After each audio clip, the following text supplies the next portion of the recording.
Então, boa tarde a todos e a todas. Sejam bem-vindos ao segundo Seminário de Pesquisa e Inovação no Turismo da Universidade Federal do Paraná.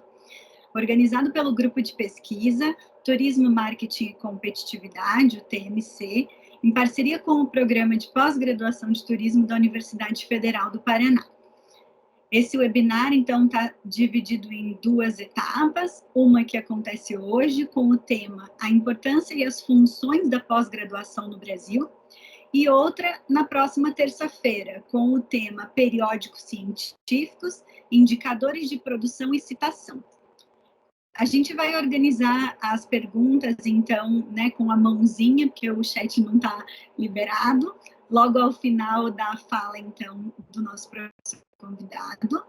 Eu solicito, então, que todos daí deixem o microfone desligado para um melhor aproveitamento, então, do webinar.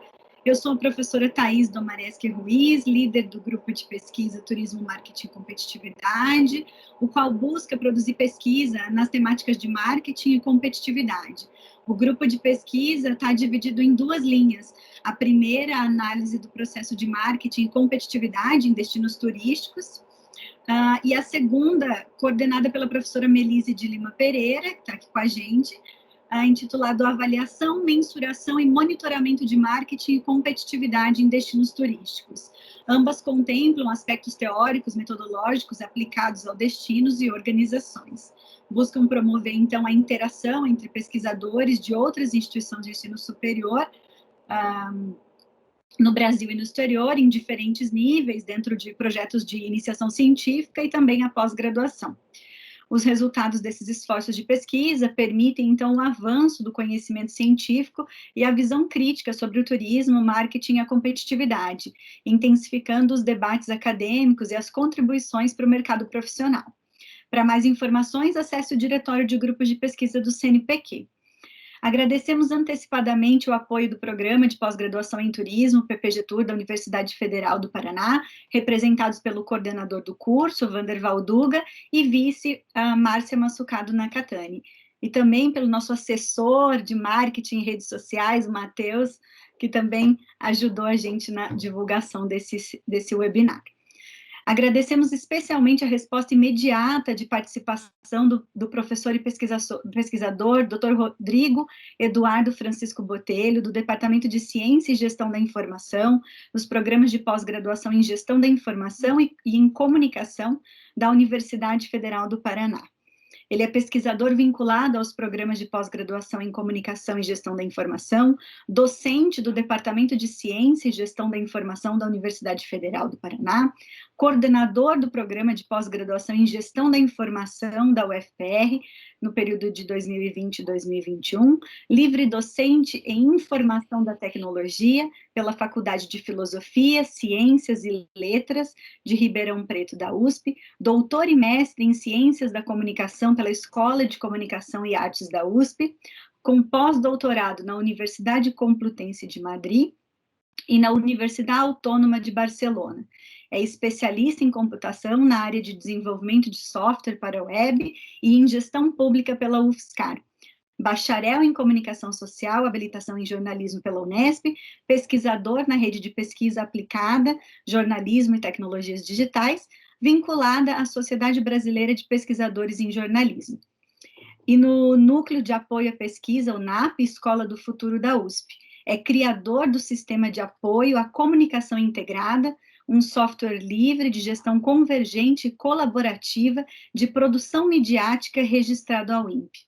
Atua nas áreas de comunicação organizacional, jornalismo digital, jornalismo especializado, computação e novas tecnologias, com ênfase em temas como tecnologia da informação, comunicação, interatividade, internet, desenvolvimento de software, software livre, jornalismo digital, inclusão e literacias digitais. Com a palavra, então, o professor Rodrigo Eduardo Botelho Francisco. Muito obrigada. Boa tarde a todas e a todos. É uma satisfação poder estar com um programa irmão aqui na Universidade Federal do Paraná. Agradeço muito o convite para poder passar esse momento aqui com vocês. Agradeço a professora Thaís e a professora Melise, que mantiveram contato comigo nesse período. E venho para trocar algumas impressões, trocar alguns apontamentos, né, sobre a pós-graduação, sobre a nossa atividade, né, nossa atividade de pesquisadores. Ser pesquisador no Brasil não é nada simples. Nesse momento em especial, estamos passando por desafios imensos, né, em relação a ser cientista e a ser pesquisador. Então, tudo que a gente vem colocar aqui, tudo que eu queria colocar hoje, são alguns apontamentos para a gente entender muito bem o contexto, o lugar de onde nós falamos quando estamos no programa de pós-graduação, né? O nosso lugar de fala, quem são os nossos parceiros, o que, que é esse modelo de negócio que nós temos quando falamos que fazemos pós-graduação, né? O que, que será que significa isso, tá bem? Então, também não tem nenhuma grande certeza, nenhuma, né? São só apontamentos sobre como que funciona a pós-graduação no Brasil. Eu quero deixar bastante à vontade para que me interrompam, para que, se for necessário, tá? Eu vou compartilhar um PowerPoint aqui, uma apresentação, só no sentido de guiar a minha fala e a gente conseguir cumprir o tempo. Gente, então, como a gente vem dizendo, né? Então, a ideia é falar sobre a importância e as funções da pós-graduação no Brasil. E eu queria, para começar, trazer esse mapa que mostra um pouco os desafios do que é a pós-graduação e o exercício da pós-graduação no Brasil, né? Um país de dimensões continentais. Vocês, na área de vocês, entendem disso melhor do que de qualquer um de nós aqui, porque vocês entendem essa diversidade, as características do país e como que a questão social, a questão demográfica vai sendo diferente de região para região, de estado para estado, né? E algumas assimetrias que nós vemos nas questões sociais, né, na questão econômica, elas também estão presentes, obviamente, na distribuição da pós-graduação no Brasil, né? Então, nós vamos ver aqui a região sul e sudeste com um número de programas de pós-graduação muito maior, por exemplo, do que as regiões norte, né, onde a gente vê ali em verde alguns estados com um número de pós-graduação bastante baixo, né? A oferta, vamos dizer assim, de pós-graduação. Esse mapa, ele traz, na verdade, como estão os discentes matriculados na pós-graduação do Brasil em 2019, né? Então, isso tem relação, claro, com o número de programas de pós-graduação, mas ainda mais em relação direta com, vamos dizer assim, o número de alunos matriculados na pós-graduação no Brasil, não é? Então, altamente concentrada na região sul, o que denota entender também que nós, de alguma forma, entre aspas, somos privilegiados, né, por ter mais oferta de pós-graduação na região onde nós estamos inseridos. Aqui nós temos um outro gráfico para entender um pouco o contexto disso que eu estou falando, né, de como ocorre essa distribuição da pós-graduação, não só por região, mas também por áreas, né? Então, nós vamos ver que as ciências humanas têm uma oferta maior, né, e uma presença maior de alunos na pós-graduação, e as ciências biológicas ali, um número menor. E aí a gente vai ver essas cores, né, ali verde, azul e laranja, mostrando também como que essa distribuição se dá entre modalidades. E nós vamos começar a falar de uma nomenclatura que vai ser bastante útil para nós hoje, que é essa modalidade do mestrado, modalidade do doutorado e, né, mais recentemente, a modalidade do mestrado profissional, e não está aqui nesse gráfico, mas também já existe no Brasil o doutorado profissional, né? Então, isso é importante porque mostra não só como que isso está distribuído entre as áreas, mas também como isso está distribuído entre as modalidades. Se eu não estou enganado, a professora Thais e a professora Milena me corrijam, o curso de turismo, o PPG Tour, está localizado dentro das ciências sociais aplicadas, né? Nessa área da CAPES, né? Vamos ver também um pouquinho o que são essas áreas na CAPES, tá? O outro gráfico que eu acho que é muito importante para a gente entender o contexto é onde é ofertada a pós-graduação no Brasil. E essa pós-graduação nós estamos falando no estrito senso, não é? Então, a maior parte dos programas estão vinculados a universidades federais. Há uma outra parte que está vinculada a universidades estaduais, uma pequena parte a universidades municipais, e vejam que só 17% dos programas de pós-graduação estão vinculados à iniciativa privada, né? Isso é muito importante, porque mostra quem é que investe na formação de recursos humanos para o ensino superior no Brasil, né? Que é o Estado. Né? Não é a iniciativa privada, é a iniciativa pública, e esse é um dado bastante importante, porque mostra, inclusive, como que a gente pode sentar à mesa para discutir políticas públicas voltadas para a formação desses recursos humanos. Né? Quem é que faz isso? Onde é que isso está concentrado? Como é que nós vamos discutir distribuição de bolsa, distribuição de recursos e por aí vai, não é? E aí, claro, dado esse contexto, algumas perguntas que talvez norteiem um pouco a nossa tarde de hoje, né? A primeira dela é de que pós-graduação nós estamos falando, né? Então, o que é essa tal pós-graduação em estricto sensu? Será que é a mesma coisa que a especialização, a pós-graduação lato sensu, né? Então, esse termo estricto sensu vai ser bastante importante para nós observarmos o que ele significa, porque é disso que nós estamos falando quando nós estamos abordando um modelo de negócio, como é o modelo de negócio do PPG Tour. Aí a outra questão que eu imagino que é extremamente importante, principalmente se nós somos mestrandos ou doutorandos, é qual que é o objetivo de um curso de mestrado e doutorado, né? Ou seja, para que eu faço um curso de mestrado, para que eu faço um curso de doutorado?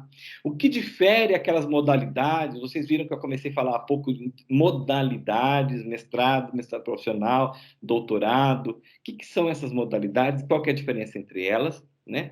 Qual que é a área do programa de pós-graduação no SNPG? Então, olha aí uma sigla. Nós vamos fazer aqui uma sopa de letrinhas, aliás, hoje, né? SNPG é mais uma sigla que vai entrar aí hoje para a gente conversar, que é o Sistema Nacional de Pós-Graduação. Ou seja, né, todos nós, o nosso programa, a nossa universidade, ela responde a um sistema nacional que tem metas, que tem objetivos, né, que tem demandas que estão muito bem colocadas dentro de um acordo nacional entre quem faz parte desse sistema, né?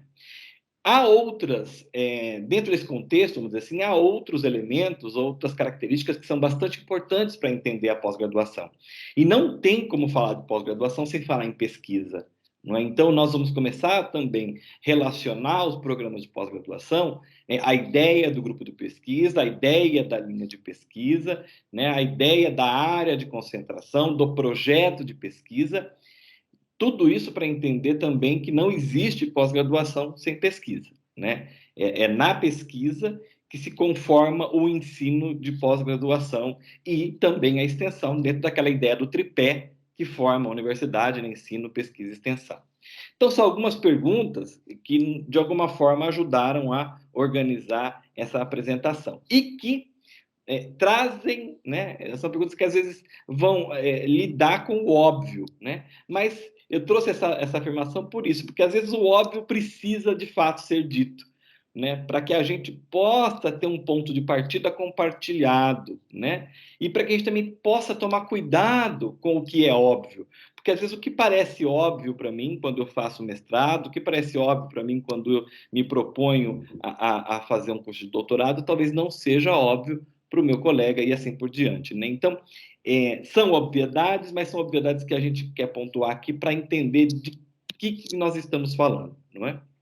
E para começar, eu queria trazer o que fala a Lei de Diretrizes Básicas da Educação sobre a educação superior, não é? Então, nós estamos falando da pós-graduação, a pós-graduação está inserida dentro de uma legislação no Brasil. Então, hoje aqui nós estamos falando da pós-graduação no Brasil, nós estamos falando da pós-graduação em um contexto internacional, poderíamos falar também, porque é bastante interessante esse tema, né? Mas quando nós estamos falando de Brasil, a educação superior ela está limitada e está contida dentro de um regramento dado pela legislação, né? E um deles é a Lei de Diretrizes Básicas da Educação, né? Que vai dizer lá no artigo 44 que a educação superior, né, ela vai abranger, né, os cursos e programas de pós-graduação.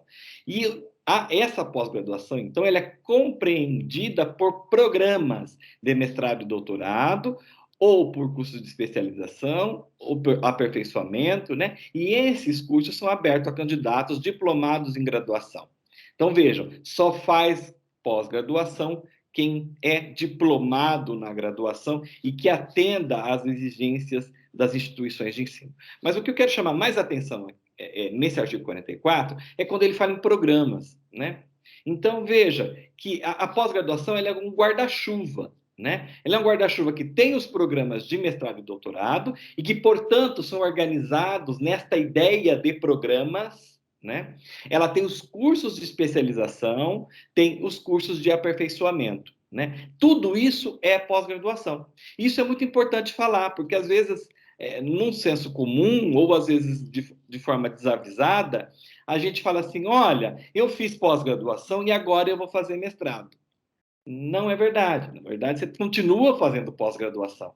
Porque a ideia de pós-graduação é essa ideia da formação continuada. Não é? Ou seja, eu tenho uma formação, eu tenho um diploma de bacharel, ou eu tenho uma licenciatura, e, portanto, numa ideia de formação continuada, eu vou prosseguir, né, a minha formação, eu vou prosseguir a minha trajetória de formação na pós-graduação, né? E ela vai poder acontecer dentro desse guarda-chuva aí que compreende tanto mestrado, doutorado, especialização e aperfeiçoamento, não é?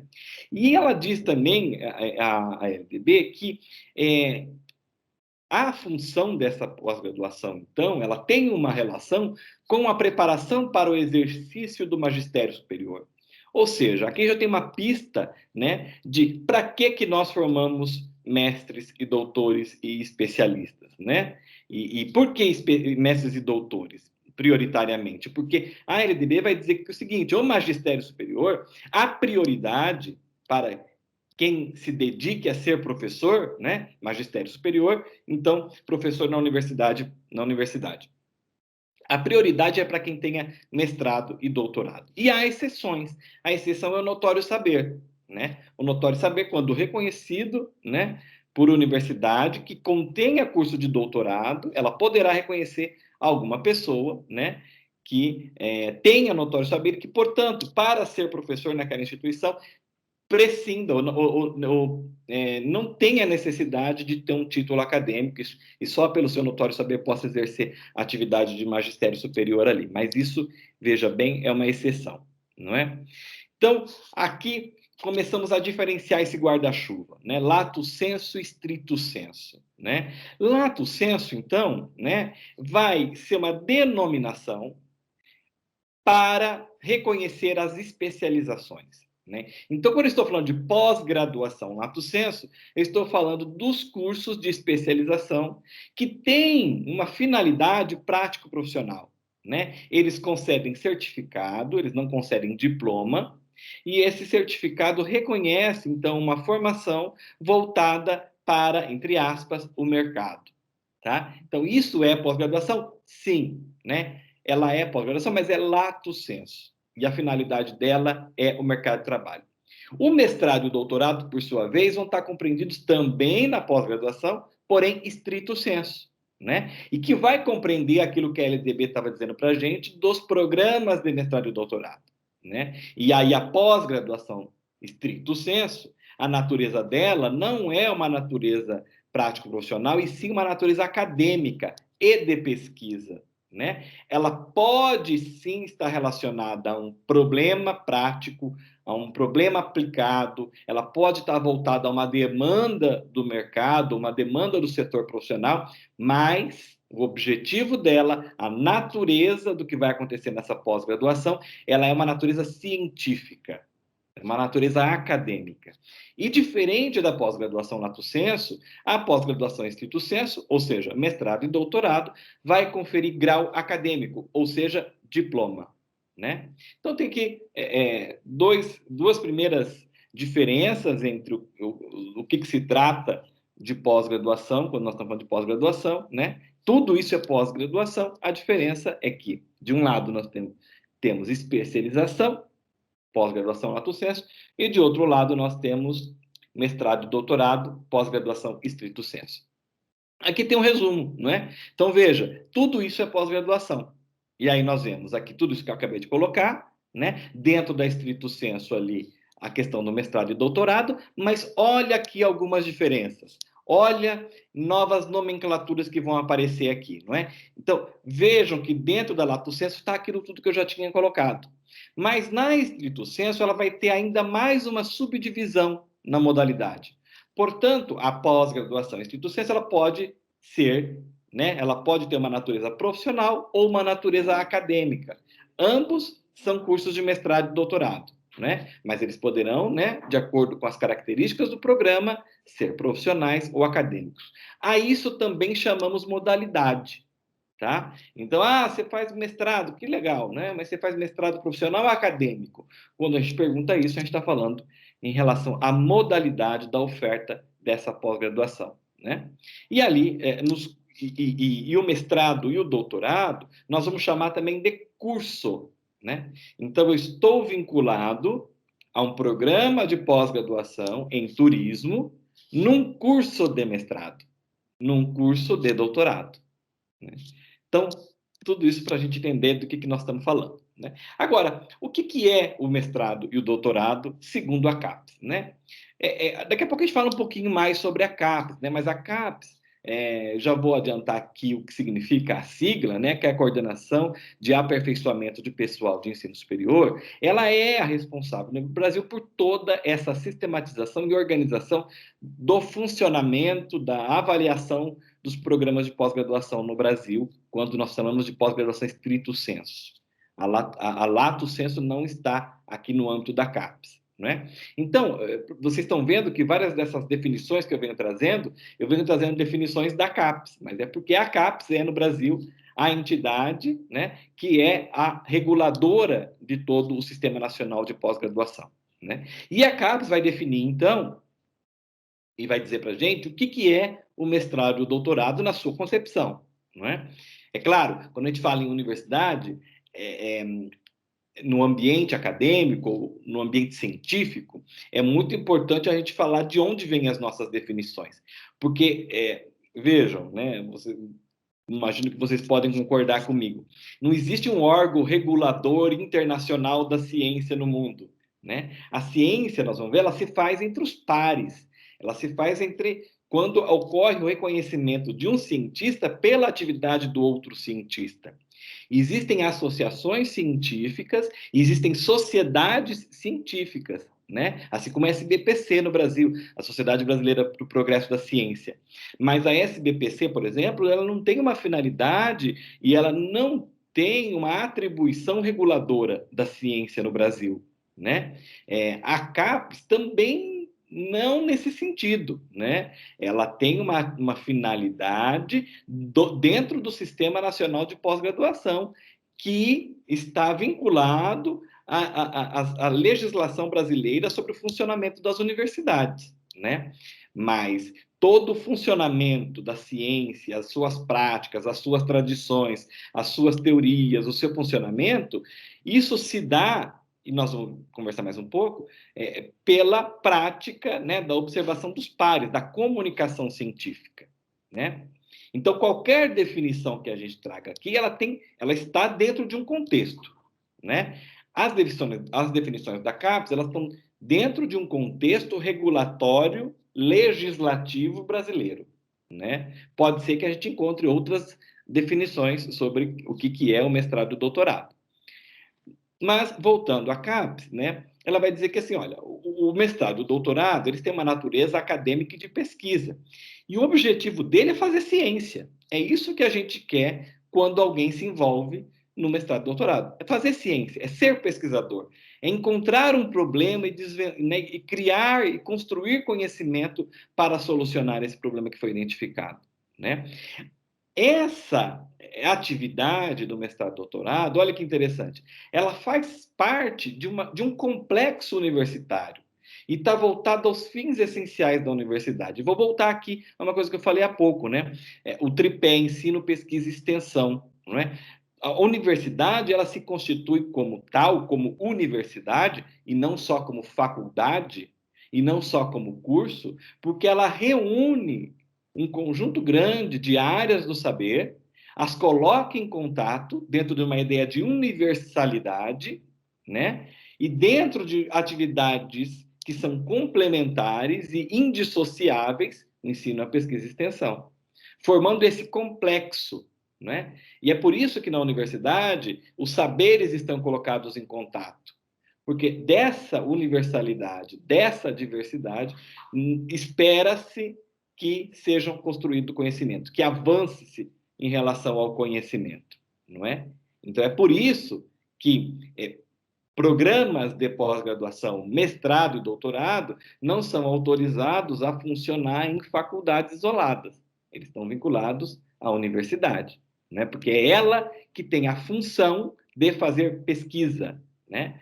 E é engraçado que todos nós, quando ingressamos na carreira docente universitária, às vezes ouvimos, né, no dia a dia, nos corredores, entre os familiares e amigos, né? Mas você só dá isso de aula, né? Mas você, o que você faz além de dar aula, né? Porque as pessoas não entendem que dentro da universidade nós não estamos aqui na atividade de professor exclusivamente para, entre aspas, dar aula. Nós estamos aqui também para fazer pesquisa, para fazer extensão, né? E é por isso que nós temos uma parte do nosso tempo dedicada para isso. Isso é muito importante, né? Porque isso faz sentido, né? Dá sentido a ter mestrandos e doutorandos vinculados às universidades. A outra questão que é muito importante é como que isso se dá dentro de uma ideia de livre investigação científica e de gratuidade criadora da mais alta forma da cultura universitária. Daqui olha só, é o que a CAPES diz, né? Que a livre investigação científica ela é extremamente importante para a criação, para a criatividade, para a inovação, para o fazer pesquisa, né? Então, fazer pesquisa, construir o conhecimento, depende dessa liberdade criativa que é inerente à ciência, né? Uma liberdade criativa que vai permitir que nós tenhamos olhares diferenciados para as demandas e os problemas que são colocados para a gente na nossa atividade como cientistas, né? Olha, que legal, Rodrigo. Você tem aqui 3 grandes princípios, né? Mas vamos colocar também 3 objetivos práticos do que é fazer mestrado, doutorado, né? O primeiro deles é formar o professorado competente, né, para atender às demandas tanto do ensino básico como do ensino superior. Ou seja, é formar professor. É formar professor que vai trabalhar lá na base e que vai vir trabalhar também na universidade. Lembre que na LDB está escrito lá, né?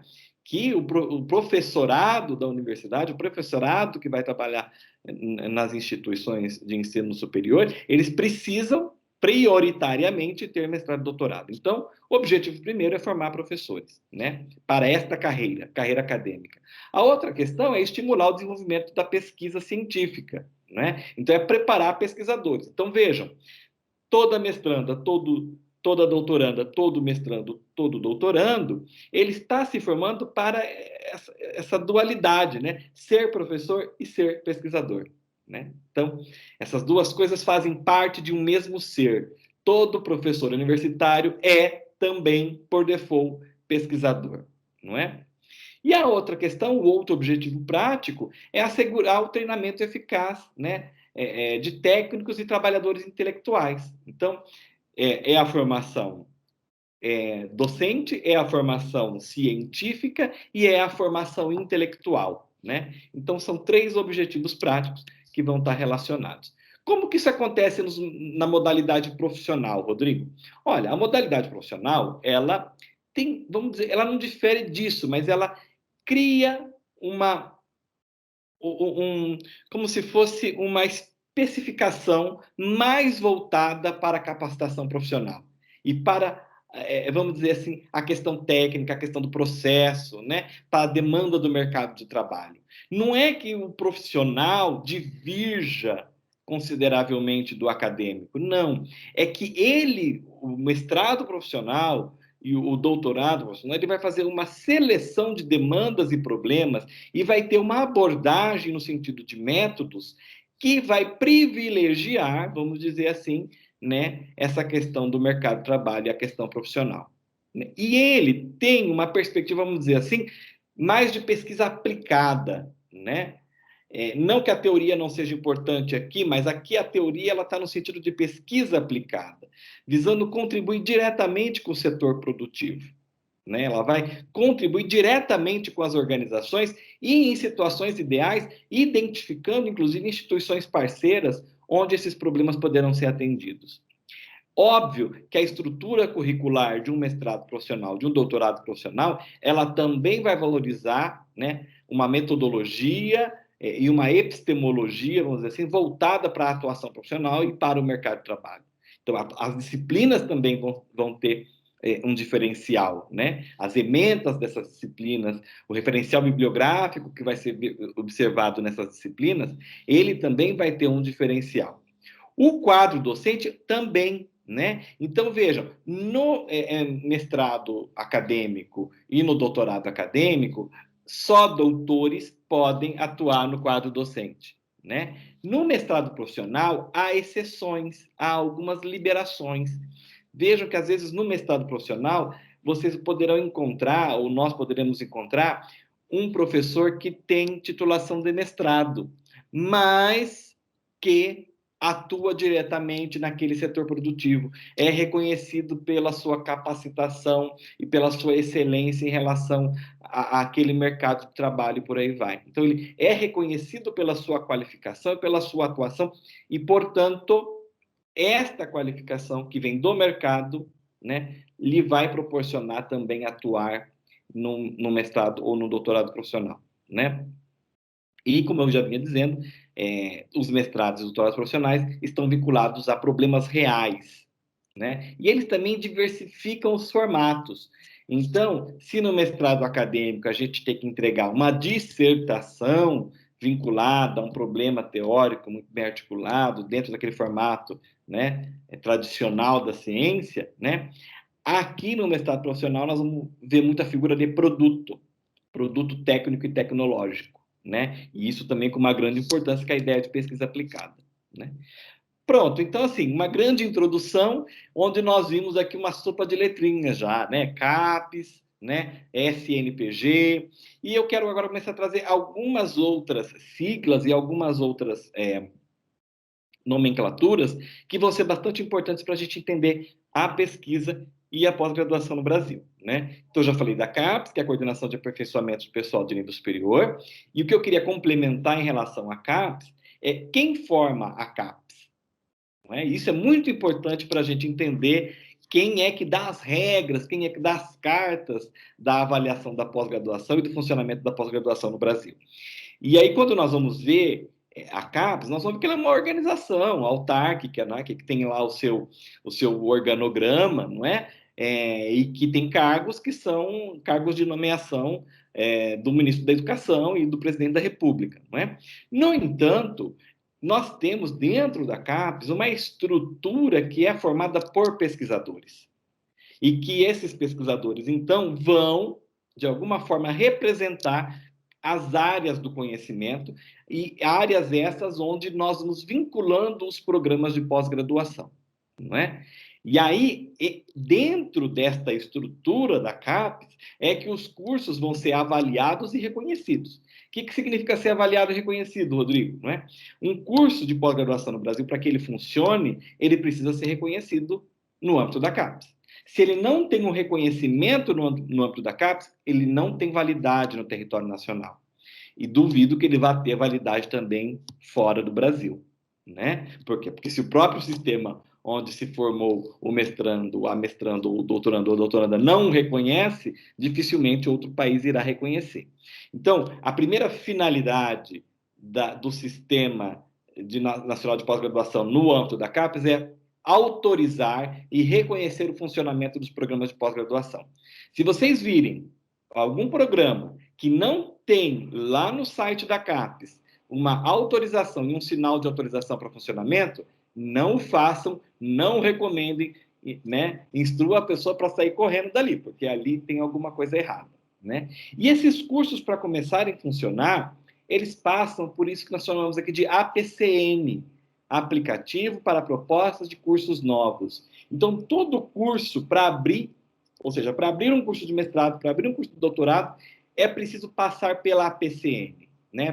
Por esse aplicativo de propostas de cursos novos. E só depois de aprovado dentro do APCN, o curso, o programa de pós-graduação, ele passa, portanto, a ser avaliado dentro de avaliação quadrienal. O que é avaliação quadrienal? A cada 4 anos. Já foi trienal, a cada 3 anos, né? Mas desde as 2 últimas avaliações, então, quadrienal.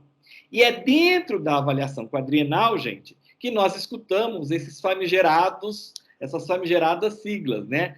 plataforma Sucupira e coleta CAPES, que é o terror de qualquer coordenador de programa de pós-graduação, né? Por quê? Porque a plataforma Sucupira é onde nós inserimos absolutamente todos os dados de tudo que acontece no programa de pós-graduação. Quem são os alunos matriculados, que disciplinas que eles fizeram, qual que é a ementa dessas disciplinas, qual que é a bibliografia dessas disciplinas, quem foi o professor, que dia que esse aluno ou essa aluna defendeu, quem estava na banca, qual que é a formação dessa banca, gente, tudo, absolutamente tudo, todos os detalhes do que acontece dentro de um programa é cadastrado dentro do Sucupira, dentro de um prazo que nós chamamos de coleta CAPES.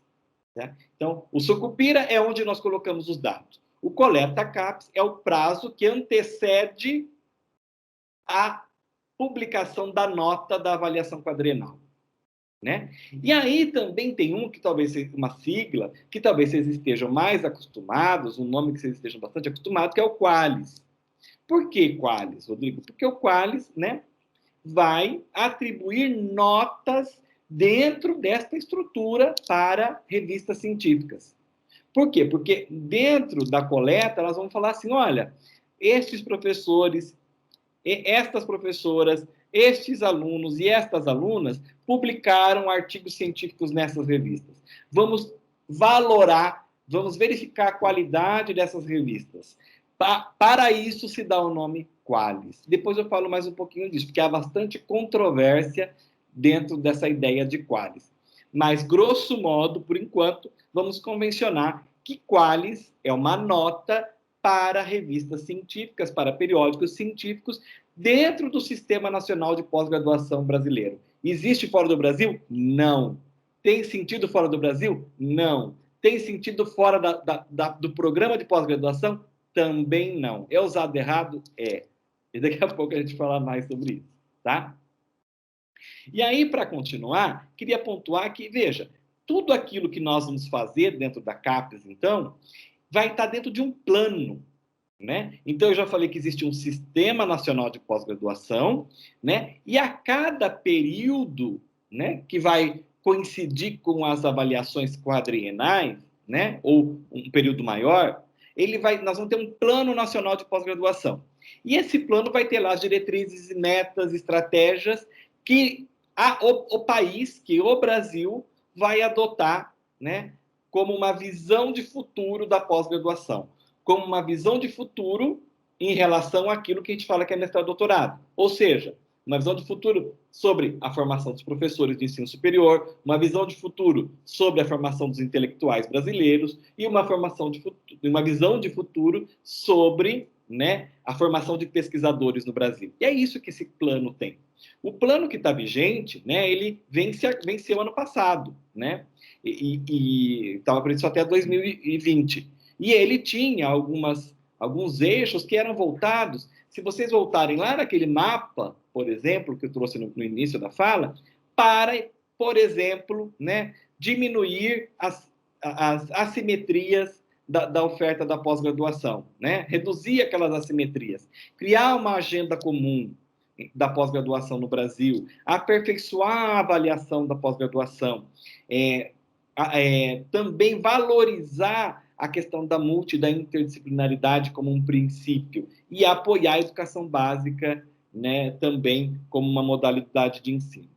Então, lá estão as diretrizes de como que os programas devem se organizar e devem pensar o seu planejamento estratégico.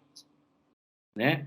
Então, vejam, resumo aqui, né? Resumo do Sistema Nacional de Pós-Graduação. Né? Então, voltado para a formação de docentes para todos os níveis de ensino, de recursos humanos qualificados, né? Leia-se pesquisadores, e fortalecimento das bases científicas, tecnológicas de inovação, ou seja, né, os intelectuais. Como que funciona o sistema de avaliação? 2 entradas. Ou se aprova um programa novo, a PCN, ou se avalia um programa que já existe. Na avaliação do programa que já existe, nós vamos ver se ele pode ou não continuar funcionando, tá? E aí, o Sistema Nacional está organizado, aqui para a gente entender um pouquinho, além das autoridades nomeadas pelo presidente, pelo ministro da Educação, ele está organizado de uma forma que permita a participação dos pesquisadores. Então, para facilitar a participação dos pesquisadores dentro da CAPES, foram criados os colégios, né?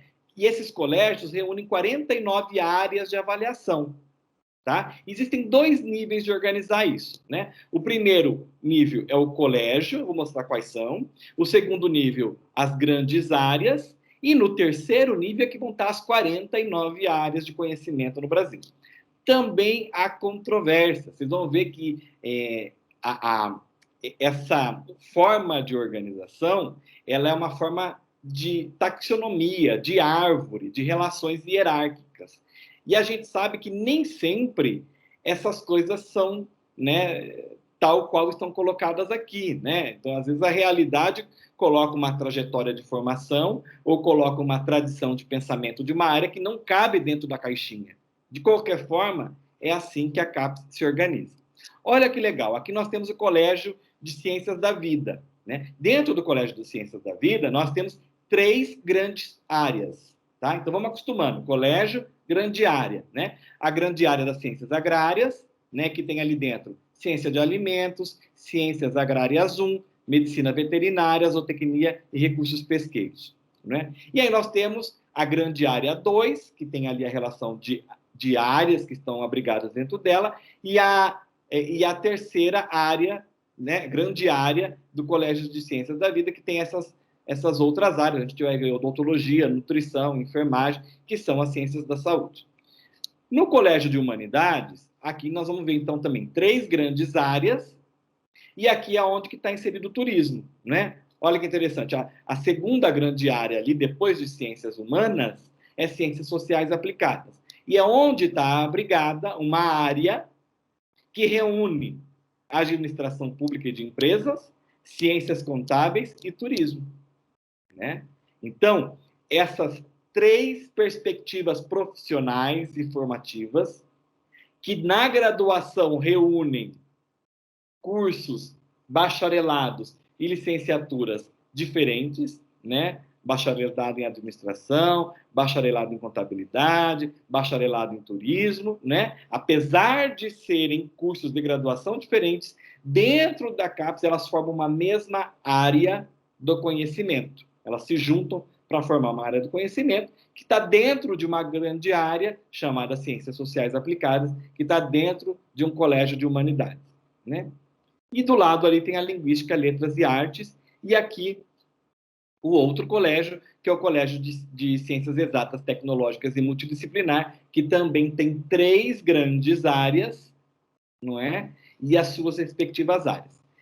Eu, Rodrigo, vou dar um exemplo aqui para a gente começar a ver isso de forma tangível, né? Eu, Rodrigo, estou em 2 programas de pós-graduação. Olha a loucura e a esquizofrenia que acontece comigo, né? Eu estou em um deles dentro, que é o programa de comunicação, dentro de uma área chamada comunicação e informação, que por sua vez é da grande área sociais aplicadas, que é irmão de vocês, então, do Colégio de Humanidades.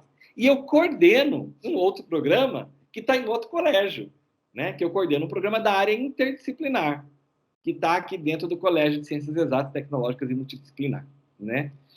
Veja, é uma forma da CAPES reunir os pesquisadores, reunir os programas, colocá-los para sentar juntos e chegar a consensos em relação à avaliação da pós-graduação.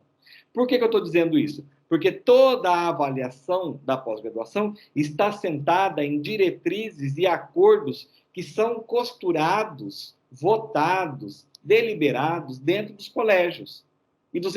E cada colégio vai ter os seus representantes de área, né? E é importante, por exemplo, que se a gente quer alguma mudança na CAPES, se a gente quer alguma mudança na concepção da avaliação da pós-graduação, nós consigamos dialogar com os nossos representantes de área, né? Então, eu tenho que ir lá e conversar com o representante aqui, ó, da área de comunicação e informação. Tem 2 pessoas aqui, né? Eu tenho que ir lá e também conversar com os representantes daqui. 2 não, tem 3, porque tem uma voltada também só para o profissional, né? Então, é importante que a gente entenda essa estrutura, porque aqui nós vamos ter os representantes que vão sentar e chegar aos acordos de como funciona a pós-graduação no Brasil, tá? E aí essa área é uma unidade importante para a gente entender, porque é na área que está a vida do programa. Tá? Então, tudo que acontece no PPGG Tour tem relação com a área. Por quê? Porque a área tem coordenação. Tem 3 pessoas que representam todos os programas de turismo, de administração e de ciências contábeis no Brasil. Né? Então, são essas pessoas têm alguma liderança, né? E têm uma certa influência em relação ao que vai ser decidido. Né? E elas são eleitas, né? Pelos seus pares, pelos seus representantes. Não é a CAPES que escolhe, somos nós que indicamos esses pesquisadores. Esse processo de indicação, ele é mediado pelas associações e sociedades científicas. Então, por exemplo, dentro da área de vocês, existe uma associação chamada ANPAD, que é a Associação Nacional de Programas de Pós-Graduação em Administração. Ela, certamente, ajuda a indicar os representantes da área, né, de administração, pública de empresas, ciências contábeis e turismo, né? Dentro da área, além de ter uma coordenação, existe um documento orientador de APCN. Lembra o que era APCN? Aplicação de cursos novos, né? Esse documento é que orienta como que a gente pode, quais são os parâmetros para criar um curso novo. A gente não pode simplesmente chegar lá com um papel dizendo quero criar uma pós-graduação, né? Ela tem que responder ao APCN. E o APCN tem um documento que orienta como estruturar um programa de pós-graduação. Cada área tem o seu APCN. Então, abrir um programa de pós-graduação na comunicação e informação é diferente de abrir um programa de pós-graduação na administração de empresas, ciências contábeis e turismo, né? Por sua vez, para aqueles programas que já existem, já estão reconhecidos, existe o documento de área. E o documento de área, ele diz como que o programa vai ser avaliado, como que ele vai ser avaliado e ter autorização para continuar funcionando. Né? Porque a cada 4 anos, se o programa não atingir uma nota mínima, ele é descredenciado, ele perde o reconhecimento e não pode mais formar mestres e doutores. Né? Mais pragmático que o documento de área é a tal da ficha de avaliação. Porque a ficha, além dela dizer assim, olha, o que eu espero do teu programa, ela vai dar porcentagens, ela vai dar métricas. Então, veja bem, a nota do programa, 50% dela, 30% dela vem da produção científica dos docentes, 20% vem... Então, a ficha de avaliação, ela vai dizer como que será feita, né, como será empregada uma métrica para a nota do programa, que vai, por sua vez, dizer se esse programa continua ou não funcionando. Né? O relatório de avaliação, portanto, ele se dá em 2 etapas. Existe o relatório de avaliação da área, então, terminada a avaliação quadrienal, ou seja, a cada 4 anos, a área publica um relatório de avaliação, que vai dizer, né, em síntese, como que foi o desempenho dos programas naquela área no Brasil. E cada programa, por sua vez, individualmente, vai ter o seu relatório de avaliação. Então, o PPGG Tour vai ter o seu relatório de avaliação. Esse documento é muito importante, porque lá vai ter uma visão externa sobre o programa, sobre como foram os últimos 4 anos do programa.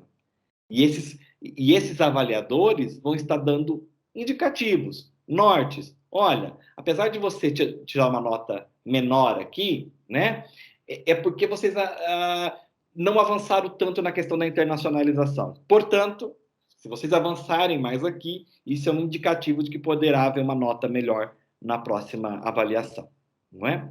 E existe um outro relatório dentro da área, que é o relatório do Qualis Periódicos de Referência.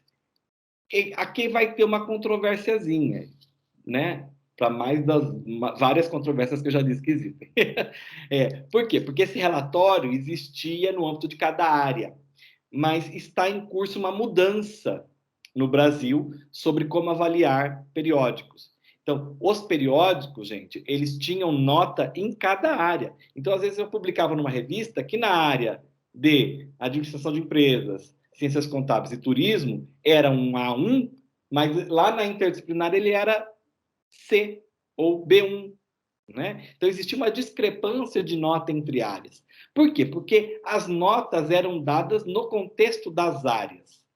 Isso não existe mais a partir de 2020 não, desculpa. Isso não existe mais retroativamente a partir de 2017. E depois eu explico um pouquinho o que é isso, tá? Mas até 2016, o Qualis era feito em áreas. De 2017 em diante, não será mais assim. Será um Qualis único no Brasil. Então, uma revista vai ter uma mesma nota em qualquer área, tá? Aqui tem os objetivos do APCN, eu acho que já vou me alongando no tempo, então eu não vou passar aqui nos objetivos do APCN, mas só quero pontuar o seguinte, né? Dentro do APCN existe uma coisa chamada proposta do curso. Isso é muito importante, né? Por quê? Porque é na proposta do curso que estão alguns elementos que vão ser fundamentais para entender qual que é a pós-graduação que eu faço. Se eu faço pós-graduação em comunicação, se eu faço pós-graduação em turismo, se eu faço pós-graduação em gestão da informação, onde é que isso tem diferença? Tem diferença na proposta do curso. E lá tem alguns elementos que são iguais em todos os programas, ou seja, todos os programas terão que explicar como fazer isso. Primeiro deles, qual é o objetivo do programa?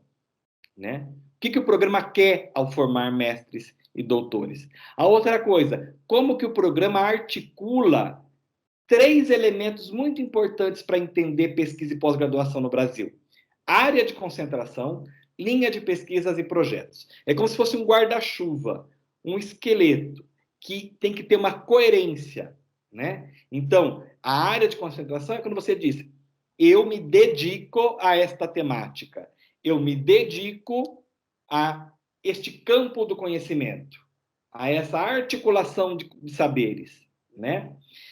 A linha de pesquisa é como você olhar a área de concentração e subdividi-la, né? Subdividi-la em sentidos pragmáticos, né? Olha, então, dentro dessa área de concentração, há um grupo de pessoas que vai estudar mais ou menos por aqui e um grupo de pessoas que vai estudar mais ou menos por ali, né? E, veja, área de concentração e linha de pesquisa é, entre aspas, eu brinco dizer, carta de princípio. Não acontece nada na área de concentração da linha de pesquisa, porque o prazo, as pessoas, o dinheiro, os recursos, tudo isso está dentro de projeto, né? Então, são os projetos vinculados às linhas de pesquisa que executam essa carta de princípios, né? Então, é o projeto de pesquisa que vai deixar de forma tangível a forma como pessoas vão se organizar e executar, então, pesquisa, né? Aqui eu trago só um exemplo da ficha de avaliação para vocês entenderem como que vai sendo dada nota. E olha, por que eu trago este exemplo aqui? Porque vejam como que a nota para articulação, aderência, atualização das áreas de concentração, linha de pesquisa e a estrutura curricular do programa é importante, né? Então vejam que de toda essa parte da ficha, a ficha tem 5 partes, tá? Dentro desta parte aqui, que é a avaliação do programa, que está olhando a consistência do programa, da proposta do programa, o perfil docente, se ele é adequado para aquele programa, se o programa tem um planejamento estratégico, né? Como que o programa faz a sua autoavaliação. Olha como que isso é pesado, né? Dentro da nota do programa, certo? A outra dimensão de análise, né, é a formação. Então, se por um lado eu olho a consistência do programa, por outro eu vou olhar como que está se dando a formação. Qual que é a qualidade das teses das dissertações? Qual que é a qualidade da produção intelectual dos professores, dos egressos, dos discentes, né? Qual que é a qualidade das atividades de pesquisa de quem compõe o programa? E qual que é o envolvimento do corpo docente do programa nas atividades de formação do programa? Ou seja, todo professor tem dado disciplinas no programa, todo professor publicou no período, todo professor orientou pelo menos um mestrando ou uma mestranda, um doutorando ou uma doutoranda no período. Tudo isso também está dentro dessa dimensão da ficha de avaliação. E a terceira dimensão é o impacto na sociedade. Então primeiro eu vou olhar o que o programa prometeu, depois eu vou olhar o que o programa está entregando de pessoas formadas, e terceiro, eu vou olhar como que ele impacta a sociedade, qual que é a diferença dele na região onde ele está inserido, né? Que diferença que ele faz ali. Então, eu vou ver se ele está desenvolvendo produtos, se ele está dialogando com as instituições locais, se ele está dialogando com uma perspectiva internacional, com outros programas de pós-graduação internacionais, qual que é a visibilidade dele, qual que é o impacto econômico disso, né? Onde as pessoas que foram formadas foram parar. Elas de fato viraram professores ou professoras? Elas de fato foram parar no ensino superior? Cumpriu o seu objetivo de formar professorado? Né? Então, isso é um impacto na sociedade. E existe lá, na ficha ainda, mais duas dimensões, né, que se somam aqui, que são outras perguntinhas que são feitas para a gente dentro da ficha de avaliação. Né? Por exemplo, neste ano, relacionado à quadrenal que nós estamos passando, está se perguntando sobre Covid-19. Quais foram os impactos, né, na universidade, o que o programa fez em relação a isso, né? Grosso modo, é isso que a gente tem que preencher lá dentro do Sucupira, tá?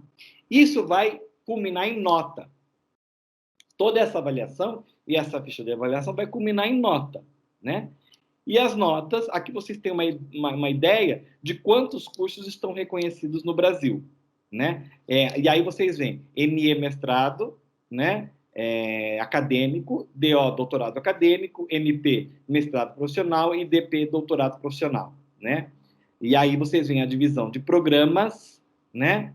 Então aqui nós temos programa e total de cursos. Olha que legal, Rodrigo, né? Aquilo que você falou lá no começo, que dentro de um programa nós temos cursos. Por isso que, por óbvio, nós temos mais cursos que programas, porque todos os cursos estão dentro de programa. Um programa pode ter só um curso, né? Ou 2 cursos, né? Então ele pode ter um curso de mestrado, ou um curso de mestrado e um curso de doutorado. E há casos em que existe só curso de doutorado, tá? E os programas de mestrado profissional também são separados, né? Então, existem programas de pós-graduação acadêmicos e programas de pós-graduação profissionais. Aqui nós temos uma divisão do desempenho, né? Vamos dizer assim, dos programas na região sul. Então, nós vamos ver aqui, né, que nós temos um total de 998 programas de pós-graduação na região sul, né, dos quais aqui 286 voltados para mestrado. Se a gente olhar o número de cursos de mestrado, ele é muito maior, né? Porque obviamente, vai ter programa que vai ter curso de mestrado e doutorado, certo? Aqui nós vemos a UFPR, o desempenho da UFPR, que tem, né, 80 programas de pós-graduação, né? Nem sei se esse número é o mais atual, porque isso vai mudando sempre ao longo do tempo, né? E 11 programas com cursos só de mestrado. E aqui nós vamos entender um pouquinho o que é a nota, não é? Como que se forma essa nota? E nós vamos ver a primeira coisa, que a nota só vai até 7, né? A nota não vai até 10, a nota vai até 7. E a gente também vai dizer que ela começa no 3, porque se ela é menor que 3, esse programa não existe.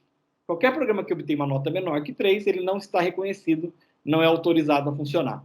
Então, as notas dos programas de pós-graduação no Brasil, elas variam entre 3 e 7, né? E quer dizer, então, como que a CAPES os reconhece. E também tem relação se ele é novo ou se ele está em renovação, tá? Somente os cursos reconhecidos, né, pela CAPES, pelo Conselho Nacional de Educação, MEC, estão autorizados a expedir diploma de mestrado e doutorado com validade nacional. Então, se eles não têm uma nota entre 3 e 7, se eles não estão aqui dentro, eles não podem expedir diploma, tá? E o que significam as notas, Rodrigo? 3 é satisfatório, né? Atende ao padrão mínimo de qualidade. Normalmente, 3 é a nota atribuída para os programas novos, os programas que acabaram de ser criados, né? Então, eles recebem uma autorização para funcionar, nota 3, e daqui 4 anos eles vão ser avaliados de novo e verificar, né, como que foi o desempenho deles, né? Se ele tem nota 4, significa que ele tem um bom desempenho, né? Se tem nota 5, ele tem um ótimo desempenho. Mas a nota 5, ela é a maior nota para programas que ofertam só mestrado. Então, não haverá nenhum programa que tenha curso só de mestrado com nota maior que 5. Então, 5 é o topo, vamos dizer assim, né? Eu sei que o PPG Tour tem curso só de mestrado, né? Então, o PPG Tour almeja, imagino, chegar à nota 5. Porque se ele chegar à nota 5, ele é o topo, é a nota máxima, que significa um ótimo desempenho do programa. Não é? No entanto, a partir da nota 4, o PPG Tour, por exemplo, poderia pedir a abertura de um curso de doutorado. Então, nota 4 é a nota mínima para qualquer programa abrir um curso de doutorado, né? Só cursos com nota 4 podem ter essa prerrogativa de abrir curso de doutorado. E só os programas que têm doutorado podem aceder às notas 6 e 7, e que vão representar, então, alto padrão internacional de desempenho, né? Então, é o mais alto padrão intelectual, é um diálogo internacional, intercâmbio, docentes indo e vindo, discentes em doutorado sanduíche, pós-doutorado, né? Então, existe um universo de circulação de pessoas e de projetos dentro do Nota 6 e Nota 7, no qual há um diálogo muito maior com pesquisadores no âmbito internacional. E o Qualis, Rodrigo? Então, já indo para terminar a minha fala, né? O Qualis, então, ele tem relação com as notas na medida que é feita a avaliação. Prática, uma visão prática do Qualis. Se vocês forem lá no Qualis Sucupira hoje e tentarem obter um Qualis para o período de 2017 a 2020, não existe. Mas por que não existe, Rodrigo? Eu vou contar como que é feito o Qualis, né? O Qualis é feito dentro da avaliação quadrienal ou, antigamente, trienal, né? O que é feito? Então, são coletados todos os dados das publicações de docentes e discentes do programa. Aí a CAPES faz assim, olha, o PPG Tour publicou nessas 20 revistas. Então, se eu pegar o PPG Tour, mais o PPG ADM, mais os PPGs todos da área de administração de empresas, ciências contábeis e turismo, eu vou obter aqui um conjunto de 59 revistas nas quais esses pesquisadores desta área publicaram de 2013 a 2016. Ah, genial! Então, agora que eu tenho o nome dessas revistas, eu vou classificar essas revistas de acordo com a qualidade. Mas só essas 59. E só por essa área. E vou dar uma nota para elas. Né? Ah, então aqui vai ter A1, A2, B1, B2, B3, B4, B5 e C, né? Que é a escala Qualis até 2016. Né? Então, vejam, se, né, alguém que não está vinculado ao PPG Tour publicou numa revista que não é nenhuma dessas 59 que eu falei, esta revista vai ter uma nota dentro do Qualis? Não, não terá. Então, só tem nota dentro do Qualis uma revista na qual qualquer pesquisador ou pesquisadora no Brasil publicou dentro daquele período que está sendo avaliado. Né? E é por este motivo que muitas das revistas que a gente está publicando agora, 2021, se você for procurar ela na base do Qualis, ela não vai existir. Ah, por que ela não vai existir? Ah, porque ninguém publicou nela antes, ou porque ela não existia antes. Ela é uma revista nova, foi criada em 2017. Né? Então, uma revista criada em 2017 em diante, ela jamais estaria aqui nessa base. Né? E a CAPES vai dizer para a gente o seguinte, o Qualis só existe, portanto, dentro dessa metodologia, para avaliar as publicações dos programas de pós-graduação dentro daquele quadriênio. Nada mais. Não é para nada mais além disso. Né? Para outras análises qualitativas, quantitativas, existem outras métricas que não o Qualis. Né? A gente pode falar de fator de impacto, a gente pode falar de bases indexadoras, a gente pode falar de H-index, a gente pode falar X, né, de seed score, né, que são outras métricas que são utilizadas para avaliar periódicos, mas não qualis, porque qualis só tem essa serventia que eu estava colocando, certo? Portanto, dentro desse complexo que é a avaliação e o reconhecimento dos programas de pós-graduação. Quero dar um exemplo aqui, antes de finalizar, de como que nós, aqui no programa de pós-graduação em gestão da informação, avaliamos a nossa produção científica, né? Então, nós não avaliamos ela por qualis, a não ser que eu queira avaliar algo de 2016, ou de 2013, ou de 2012.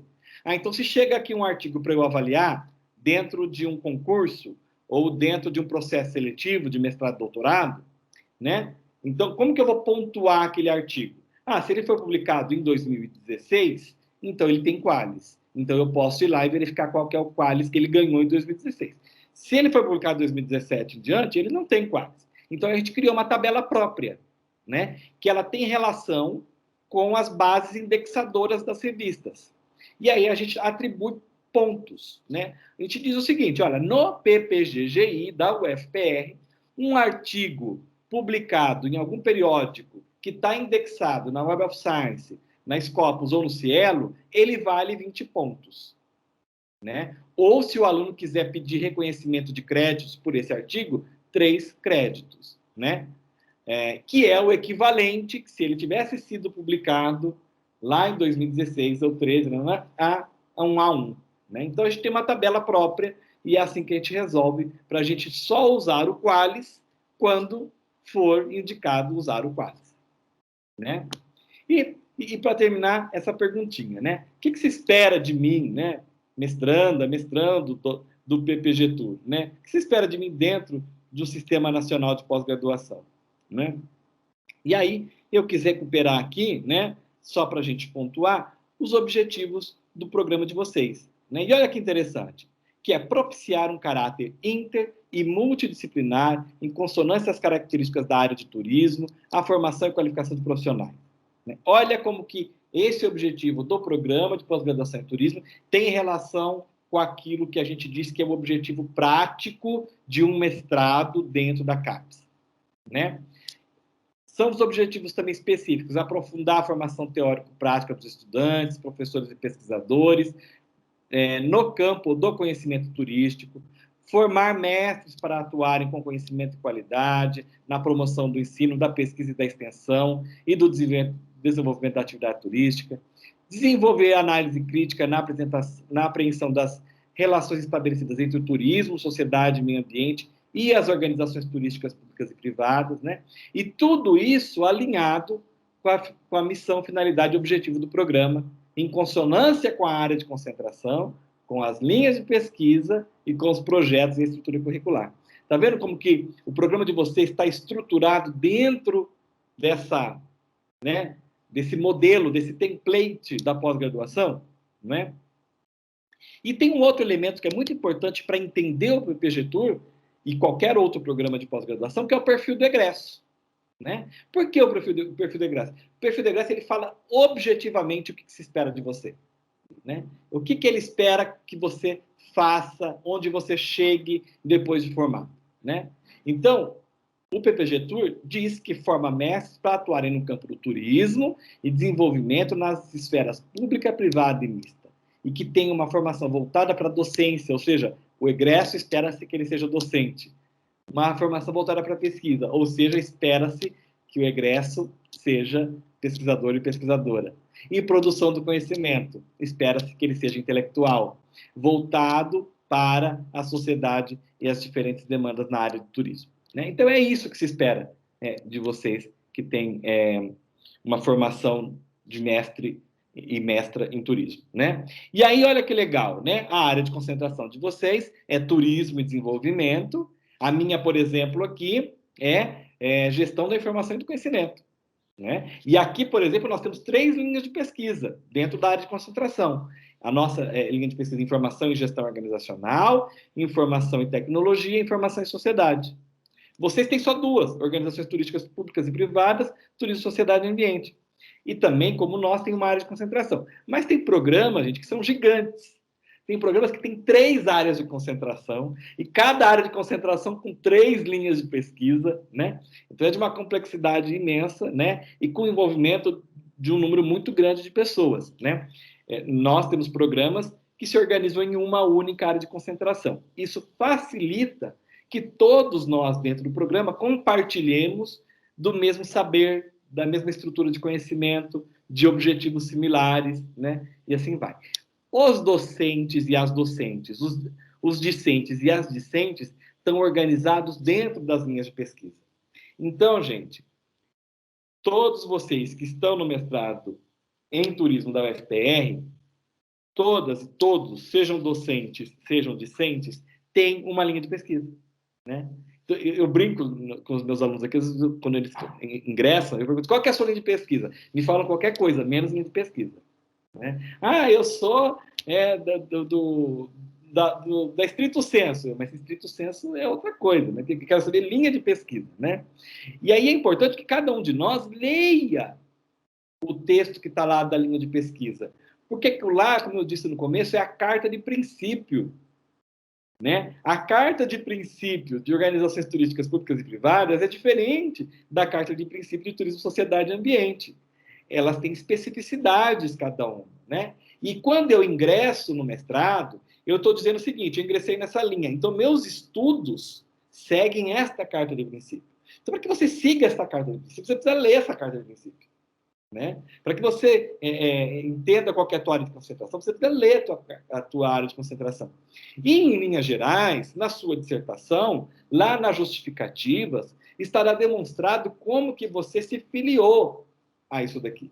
Isso daqui, gente, é uma filiação, é um partido, né? Então, eu tomei partido desta linha, como docente discente. E os projetos de pesquisa, tanto docente como discente, estão orientados a essas cartas de princípio.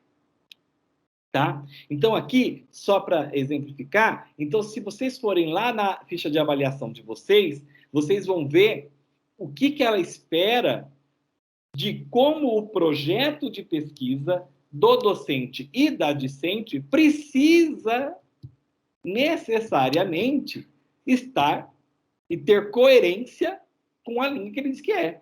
Você não pode desenvolver um projeto que tenha a ver com sociedade e ambiente, né? E está matriculado, vinculado em organizações turísticas públicas e privadas, né? A CAPES vai identificar isso. Os avaliadores da CAPES vão identificar.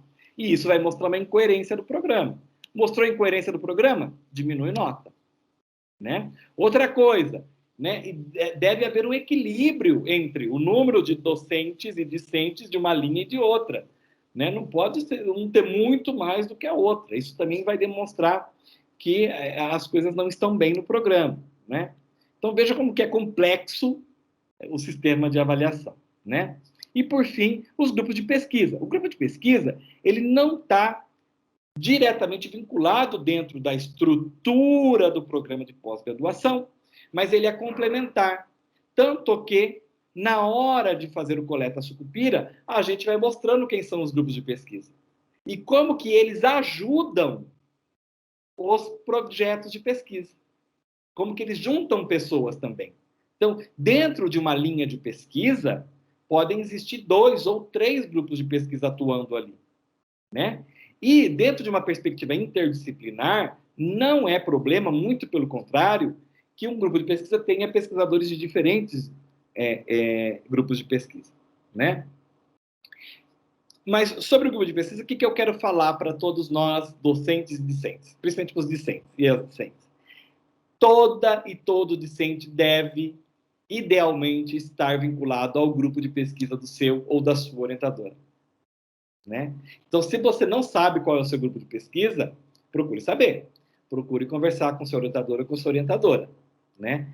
Porque na prática, é lá no grupo de pesquisa que você vai encontrar os seus colegas e as suas colegas, que vão, né, ter uma mesma orientação, né, compartilhar equipamentos, compartilhar laboratórios. Então, é nos grupos de pesquisas que a gente compartilha.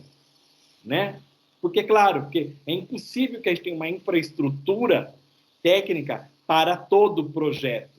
Ah, chegou aqui um projeto, cria um laboratório. Chegou outro projeto, cria outro laboratório, né? Não é assim que funciona. Então, os grupos de pesquisa, eles reúnem coisas e compartilham essa infraestrutura, e isso é muito interessante, né? É muito mais fácil avançar na nossa pesquisa quando nós sabemos que é o colega que está de mão dada ali dentro do grupo, certo? E, claro, onde a gente formaliza tudo isso? No Lattes. Então, é inconcebível que um mestrando ou uma mestranda não tenha seu Lattes atualizado, porque o Lattes não é só um currículo, né, que divulga a nossa formação ou que dá visibilidade para a nossa formação, senão uma base de dados científica. O Lattes é uma base de dados científica. Ele chama currículo, mas ele, na verdade, tem a função de ser uma base de dados científica que reúne informação sobre todos os pesquisadores no Brasil, né? Outros países têm seus Lattes, têm os seus sistemas similares, né? O Cevita, em Portugal, por exemplo, né, tem lá um similar que tem a mesma função que o Lattes aqui. E, mais recentemente, numa perspectiva internacional, né, tem sido cada vez mais exigido que cada um de nós, pesquisadores e pesquisadoras, tenhamos o ORCID-ID, né, que é um identificador único. Eu brinco que é o RG de pesquisador. Então, se você virou mestranda ou mestrando em turismo na UFPR, a partir de agora você precisa ter o teu RG. O teu RG não é o teu GRR, né? O teu RG de pesquisador, ele é um ORCID-ID, né? E ali dentro, o seu ORCID-ID é único. Nenhum pesquisador no mundo terá igual, mesmo que seja homônimo, né? Nós temos vários problemas de homônimos, né? Pessoas que têm nome igual ao seu, e que na hora de citar, mas eu estou citando quem, né? Então, é o ORCID-ID que é um identificador único que busca resolver isso, tá? Enfim, é isso, né, que a gente queria destacar aqui hoje, né? A pesquisa científica, né, gente, como eu disse, e que não dá para a gente entender de toda essa fala, ela imprescinde da observância de regras metodológicas, essas regras são aceitas por uma comunidade, essa comunidade vai negociando essas regras não são estanques, não são definitivas, elas sempre estão em controvérsia, né? Mas elas norteiam o nosso fazer, elas norteiam como que a gente se planeja, como que a gente vai desenvolver o nosso estudo e a nossa formação, né? E aí eu deixo algumas perguntinhas aqui para vocês, né? Que nota que você recebeu no seu projeto de pesquisa no processo seletivo? Aquilo é um feedback. Como que você conseguiu avançar em relação àquele feedback, né? Que outros feedbacks você, mestrando ou mestrando, teve até agora? Como que você pode olhar o teu projeto de pesquisa, né? Depois que você já ingressou no mestrado e doutorado, como que você olha o seu projeto de pesquisa depois de você ter ouvido isso sobre grupos de pesquisa, sobre linhas de pesquisa, sobre áreas de concentração, sobre Sistema Nacional de Pós-Graduação, né? Como você encaixa a sua proposta de mestrando e mestrando dentro do PPG-Tour, né? Então, ficam aqui algumas perguntinhas para que cada um de nós possa exercitar aí no seu dia a dia de pesquisadora e pesquisador. Bom, muito obrigado e estou disponível agora para qualquer questionamento que for preciso. Excelente, muito obrigada, professor Rodrigo. Eu tenho alguns comentários, gostaria que a gente fizesse meio que uma conversa, que os alunos também pudessem participar e perguntar. Acho que é muito importante essa tua fala de pensarmos a articulação, né? Este ano nós acho que nos mobilizamos o PPG Tour todo em função da avaliação quadrenal, e é importante a gente ver pensar essa articulação entre a área de concentração, os projetos e as linhas de pesquisa, que de certa forma antes também eram pensados, mas a gente vai mudando, às vezes os alunos chegam com ideias, às vezes, de projetos, de coisas que não se articulam ao programa, né? E é importante eles verem isso, que nós estamos todos sendo avaliados dessa forma e precisamos, de certa forma, casar a nossa produção, né? Eu não posso ficar produzindo de forma independente. Eu preciso ter a produção continuada entre o discente, o docente no grupo de pesquisa, o docente em conjunto com o docente da linha de pesquisa, e assim nós, como tu disseste, agarrar a mão ali do pessoal do grupo e andarmos juntos. Então, acho que essa fala é bem importante para nós nos posicionarmos dentro desse modelo de negócio que é a pós-graduação em si. Mas a minha pergunta era sobre óbvio que a gente está falando bastante sobre o Qualis, né? E talvez isso tenha sido mais questionado até o momento, talvez nas tuas falas, mas até tu mencionaste ali que é dessa visibilidade do Qualis, da gente pensar num modelo único, né? Como é que tu avalias isso? Avalias como algo positivo dentro da área de vocês? Como é que, na nossa área, no caso na área 27, a gente ficou com a avaliação QR1 e o QR2, e nós vamos ser pautados pelos indicadores internacionais, né? E também o H5 do Google. Eu queria ouvir a tua opinião sobre isso. Obrigado, Melise. Eu acho que até a tua fala me faz lembrar de uma fala militante minha, que eu tenho brincado muito no PPG-GI, sobre produtividade, né? E eu brinco assim, discente, se você vai publicar algo, se você quer ir num congresso, se você quer publicar um artigo científico, planeje antes. Converse com o teu orientador. A gente não tem necessidade de ir em todos os eventos científicos do mundo, né? Mesmo quando a gente vai prestar concurso, tem um limite de pontos que conta lá na hora de contar artigo científico, a quantos artigos científicos você publicou, a quantos eventos você foi. Então, essa coisa da produtividade, ela tem sido muito complexa dentro da universidade e até mesmo dificulta pensar a nossa saúde mental. Então, assim, se eu tenho um planejamento do meu mestrado, do que eu vou estudar, de que eventos que eu quero ir, por que eu quero ir nesses eventos, com quem que eu quero dialogar, e o que eu vou publicar que está relacionado à minha dissertação, o teu trabalho vai ser muito mais simples, o teu trabalho vai contribuir com o grupo de pesquisa, você não estará sozinho, você estará com o teu orientador ou com a tua orientadora e com os teus colegas do grupo de pesquisa. Agora, se você dá uma de louco e quer ir a todos os eventos, vão acontecer duas coisas, né? Primeiro, a exaustão, e a segunda, a qualidade disso tudo, porque se isso tudo não está dentro de um planejamento, a qualidade dessa produção, ela mais contribui para número do que para debate. E na ciência a gente não está pelo número, a gente na ciência está pelo debate, pelo problema. E aí eu acho, Melissa, que isso dá o tom para a questão que você coloca, né? Eu ainda não vejo como que um Qualis único pode impactar sobremaneira numa avaliação positiva ou negativa dos programas. Eu imagino que tem problemas, como qualquer outra métrica tem. Então, qualquer métrica tem problema. O H-Index do Google tem problema, né? O Site-Score tem problema. O fator de impacto é um problema. Aliás, são tantos que a gente nunca sabe qual usar, né? Agora, eu acredito que ter um único também terá suas vantagens, né? Principalmente numa perspectiva interdisciplinar, né? Porque, veja, às vezes eu estou num programa, quero publicar numa outra revista, mas não vou publicar lá porque a nota que ela tem no meu programa, ou o indicativo de nota que tinha, era muito baixo, né? Então, assim, eu imagino que tem uma experimentação que virá, eu imagino que ela também não é definitiva, e ela mais assusta dentro de uma ideia de produtividade do que dentro de uma ideia de avaliação efetiva da qualidade dos periódicos. Porque, veja, se eu olho para a ficha de avaliação, eu vou ver que a nota que vem para o programa, de acordo com os indicadores das revistas onde a nossa publicação foi feita, ela não é sozinha a maior nota do programa. Ela compõe a nota do programa.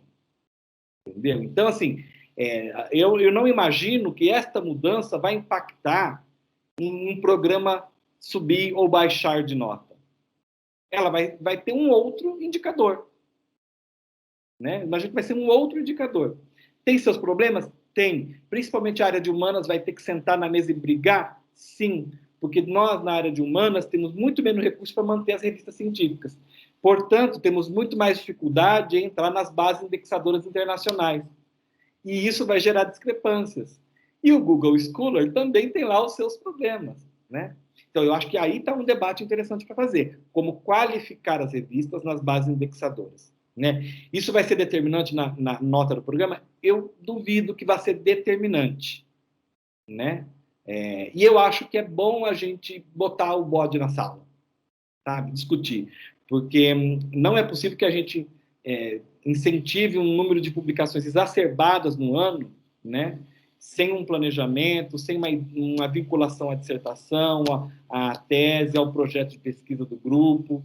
Eu acho que isso é legal debater, né? Inclusive para combater a ideia de produtividade.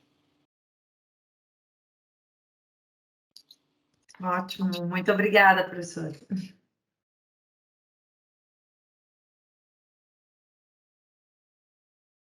Rodrigo, queria agradecer a fala, né? Eu acho que é muito interessante a gente ter essa visão macro, né, e entender o sistema.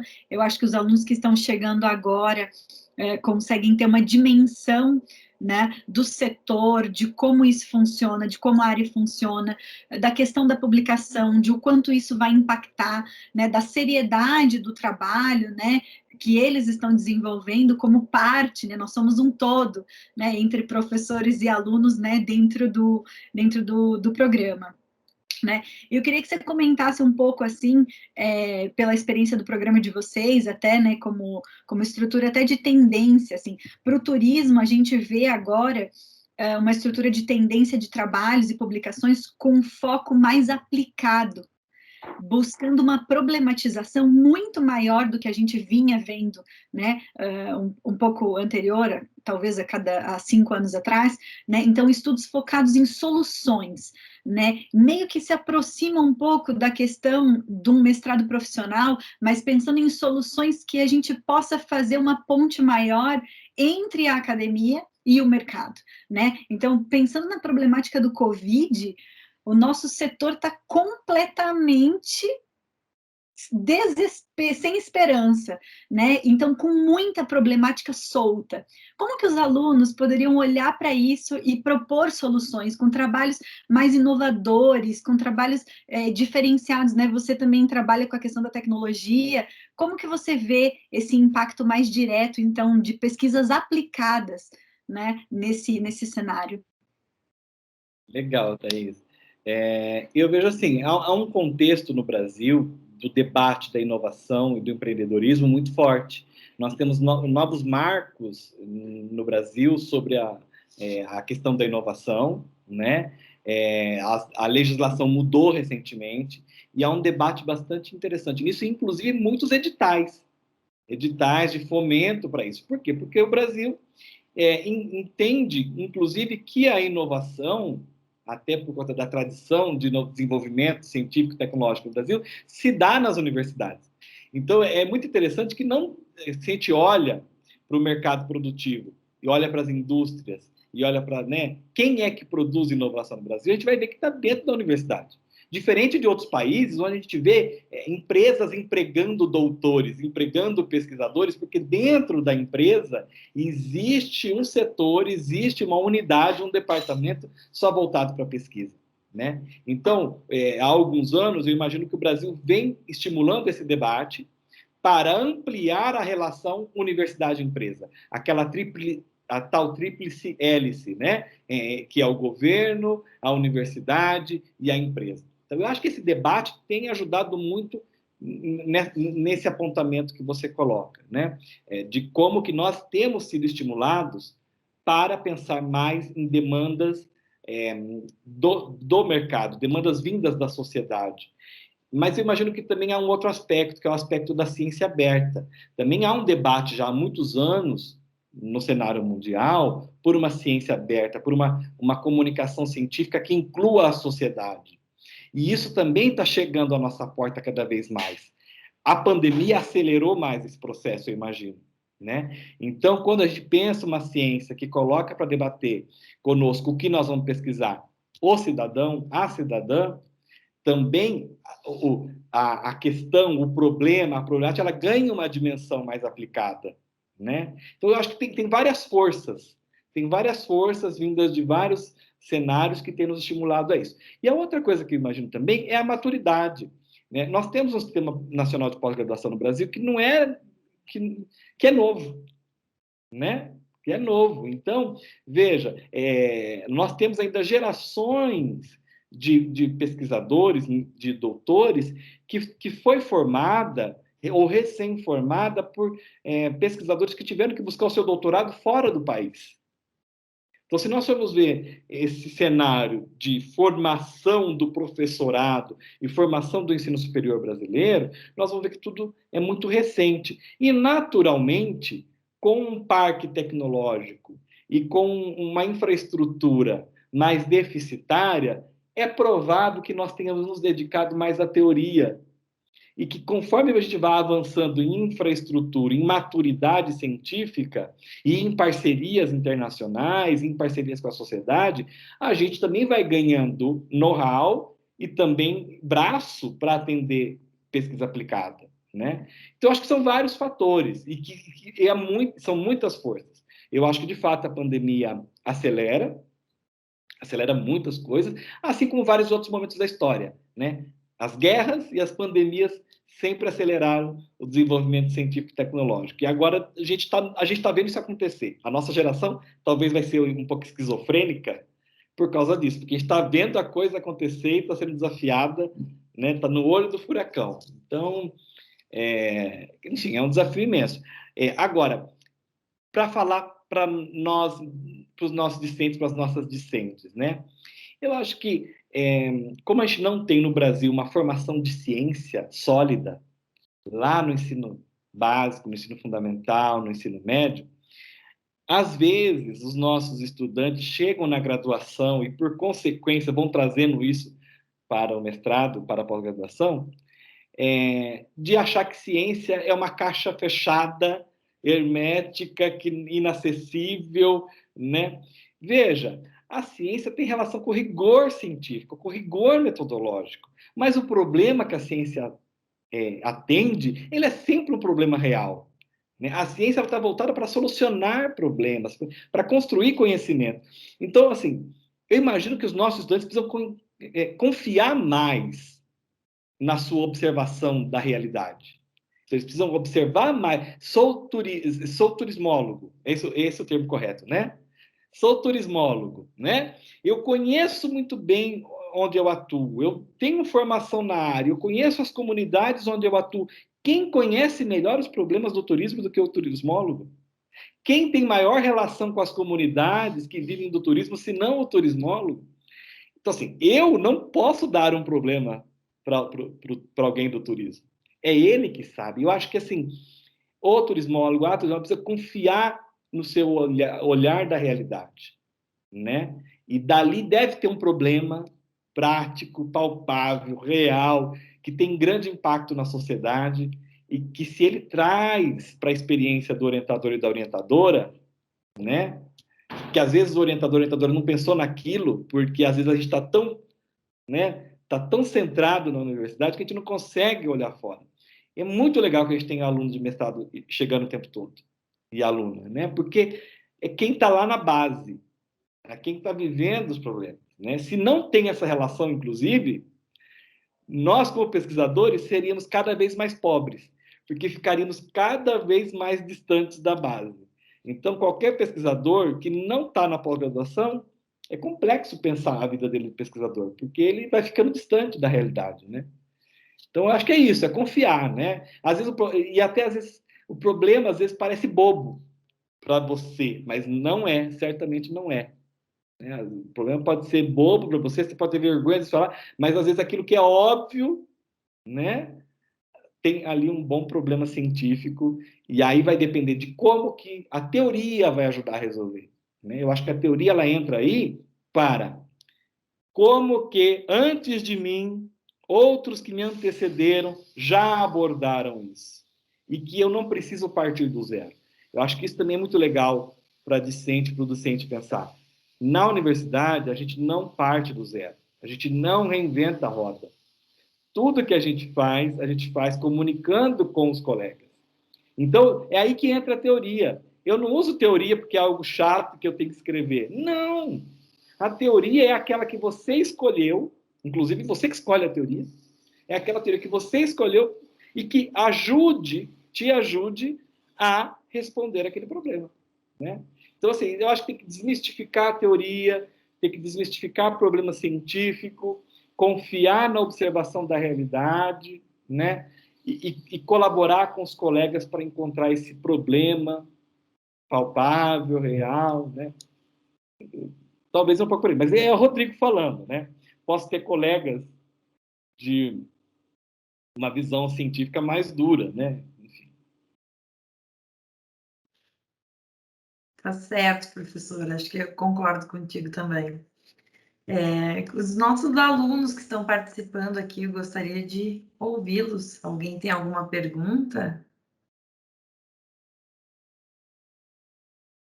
Temos alunos aqui de... Eu tenho uma pergunta até para fazer para ele. Na verdade, professor, eu queria saber um pouquinho mais. Eu sei que você não entrou nesse, mas é mais uma curiosidade mesmo. Que eu sempre tive para saber de como funcionam os doutorados profissionais, né? Porque, para ser bem sincero, assim, né, eu nunca tive contato. Eu sei que em muitos países, tipo Estados Unidos, Canadá, existe essa pós-graduação profissional e doutorados profissionais porque elas formam profissionais. Então, por exemplo, nos Estados Unidos, para você ser médico, advogado, você obrigatoriamente tem que fazer um doutorado, né? Que é um doutorado profissional. Então, tipo, eu acho que faz sentido para países como Estados Unidos, mas eu não vejo se faz muito sentido para o Brasil ter um doutorado profissional, porque, por exemplo, para ser advogado ou para ser médico, você, na graduação, já dá conta, digamos assim, né? Então, para que serve um doutorado profissional hoje no Brasil, né? Qual que é a finalidade dele, qual que é a aplicabilidade dele? Talvez o mestrado eu vejo, assim, um pouco mais, né? Porque é uma coisa mais curta, né? Poderia se aproximar ali de uma especialização, mas o doutorado eu não consigo enxergar assim muito para que ele serviria. E eu queria saber assim, se você conhece né, experiências de doutorados profissionais que tentem explicar um pouco, né, para que ter um doutorado profissional hoje no Brasil, assim. Legal, Matheus. Obrigado pela pergunta. Eu acho que o doutorado profissional no Brasil ainda é bastante incipiente, é uma iniciativa muito recente, né? Nós temos poucos programas ainda que têm o doutorado profissional. Mas eu acredito que eles evoluíram no Brasil naturalmente do mestrado profissional e, de alguma forma, quando a gente se despiu de preconceitos em relação ao mestrado profissional. Então, veja, no Brasil, às vezes, a gente tem alguns preconceitos no âmbito da ciência com o EAD, por exemplo. EAD é menos que o presencial. Depois da pandemia, eu quero ver como que a gente vai continuar tendo preconceito com EAD em relação ao presencial, né? Quando era uma modalidade diferente, né? O mestrado profissional, a gente sempre teve dificuldade, é bem verdade, em enxergá-lo como uma modalidade da mesma coisa, não menos. Não menos e não mais, ou seja, nós estamos falando de mestrado igual. A diferença vai estar na trajetória de formação de quem vai fazer o mestrado. E seria muito legal que você pudesse escolher qual que é a tua perspectiva, qual que é a tua trajetória, mas você não é menos mestre e você não é mais mestre do que quem fez no acadêmico. E assim também no doutorado. Agora, eu imagino também que o doutorado profissional, ele acaba sendo voltado mais para formar um doutor, pesquisador, que vai estar em qualquer organização, não só na organização universitária. Se nós avançamos numa ideia de país que cada vez mais investe no desenvolvimento científico e tecnológico, nós vamos precisar formar muito mais doutores, né, nesse modelo profissional. Porque as empresas vão precisar ter departamentos de pesquisa, departamentos de P&D, que a gente chama, ou PDII, né, Pesquisa, Desenvolvimento e Inovação. E é bem verdade que as grandes multinacionais já trouxeram essa experiência das equipes de desenvolvimento no Brasil, né? Então, várias das empresas multinacionais têm um departamento só de inovação. E ela, às vezes, tem dificuldade de montar aquele time. Por quê? Porque aquele time precisa de uma tradição de pensamento, um rigor metodológico, precisa instanciar um laboratório dentro da empresa, dentro da fábrica, né? Precisa coletar dados, tratar dados numa dimensão que é própria, que é da prática que nós temos na universidade. Essas empresas já têm dificuldade de encontrar esses profissionais, né? E a outra questão é o seguinte: nenhum profissional está acabado, eu imagino. Então, ok, legal, me formei, graduei, né? Cada vez mais cedo as pessoas se graduam. Aí, ok, fui lá, fiz especialização, fiz 2 especializações. Então, mesmo que você esteja no mercado e não tenha vontade de seguir carreira acadêmica, vamos pensar nessa hipótese, né? O Matheus fez graduação em turismo, fez especialização em agroecologia, fez especialização em gestão pública, e agora ele vai fazer uma terceira especialização, porque ele não quer ir para a universidade? Como é que fica? Né? Então, dentro de uma ideia de formação continuada, foi preciso no Brasil também, acho que, quebrar o gelo, encontrar uma proposta de formação continuada para quem não queira ir para a universidade. E esta proposta está no mestrado profissional. Só que aí, quando terminava o mestrado profissional, o problema continuava. Né? Porque, olha, então, peraí, e agora? Eu vou fazer outra especialização? Eu vou fazer outro mestrado profissional? Né? Como é que eu vou desenvolver as minhas habilidades num outro patamar? Num patamar além daquele que eu já estava? Né? Aí vem a ideia do doutorado profissional. E subentende que depois do doutorado profissional, você ainda tenha outras oportunidades, né?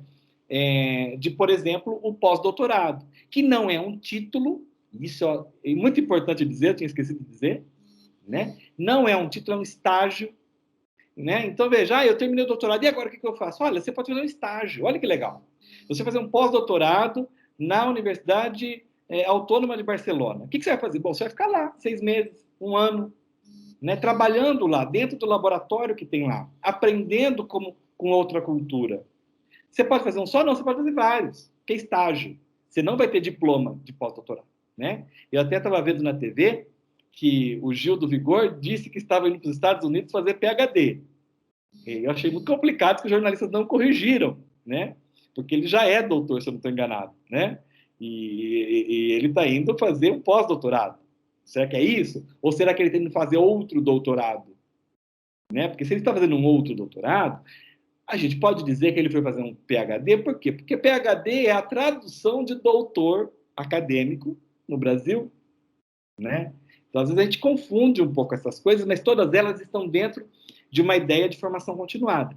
E muita pouca gente também sabe, Matheus, mas eu acho que a tua pergunta me permite responder, que o último título depois do doutorado não é pós-doutorado, então, portanto, que pós-doutorado não é título. E sim o título de livre docente no Brasil, que o correspondente em Portugal, por exemplo, é o catedrático, é a agregação, lá se chama agregação. Né? E de Portugal, eu também acho que tem uma experiência que ajuda a responder a tua pergunta. Né? Na Europa, eu posso falar mais sobre lá, a ideia do doutorado e do mestrado, e lá se chama licenciaturas, né? Não um bacharelado, estão dentro de uma ideia de ciclos. Então, no primeiro ciclo de formação, no Tratado de Bolonha, na Europa como um todo, estão previstas as licenciaturas, que dentro da União Europeia seguem o mesmo modelo de créditos. Por quê? Porque aí o aluno pode circular dentro de toda a União Europeia, porque os países comungam de um mínimo de uma mesma estrutura. Então, fica muito fácil um aluno fazer disciplina em outra universidade. E dentro do Tratado de Bolonha, há uma perspectiva de formação internacional. Então, lá é muito estimulado que, se eu quero terminar a minha graduação com uma insígnia internacional, eu tenho que ficar 6 meses numa outra universidade. E basta para que você tenha um título internacional. Né? Isso é a ideia de primeiro ciclo. Aí eles vão falar que o mestrado está no segundo ciclo e que o doutorado, ou o doutoramento, como se chama, por exemplo, em Portugal, né, está dentro do terceiro ciclo. Então, olha como que a concepção deles atende melhor essa perspectiva de o doutorado é a continuação daquilo que eu fiz no mestrado, que é a continuação daquilo que eu fiz na especialização, que é a continuação daquilo que eu fiz na graduação. Por quê? Porque a educação é continuada, né? Então, eu acho que um pouco por aí. Tem primeiro, se desprover de alguns preconceitos, né, de que profissional não é menos, né? E segundo, dialogar mais com o mercado, para que o mercado absorva também, né? O mercado precisa absorver, né, os profissionais com doutorado. Em algumas áreas isso é mais fácil vislumbrar, em outras menos, né? Nas engenharias é mais fácil vislumbrar vagas para doutores dentro das empresas, né? Dentro da área de gestão da informação, a gente consegue ver também. Por quê? Porque tem muito de ciência de dados que agora, né, o top, né? Então, assim, as empresas descobriram que agora é preciso fazer ciência de dados e não tem como qualquer organização navegar no cenário contemporâneo, né, sem manipular dados no nível do Big Data. Então, se começou a contratar profissionais de computação e de ciência de dados e de gestão da informação num nível que eu imagino que há bastante lugar para doutores, né? Tem até uma entrevista de uma pesquisadora chamada Renata, que está publicada nesta edição da revista A2Z, aqui da UFPR, e que ela fala sobre isso. Ela tem doutorado e ela não trabalha na universidade, ela trabalha numa empresa como cientista de dados. E a entrevista que ela dá é justamente sobre isso, Matheus. É justamente sobre como que ela fez uma carreira acadêmica e foi parar numa empresa, né? Enfim, eu acho também que os caminhos não estão dados, né, Matheus? Esses caminhos vão escolhendo a gente, né? Seja profissional ou acadêmico, eles acabam escolhendo a gente.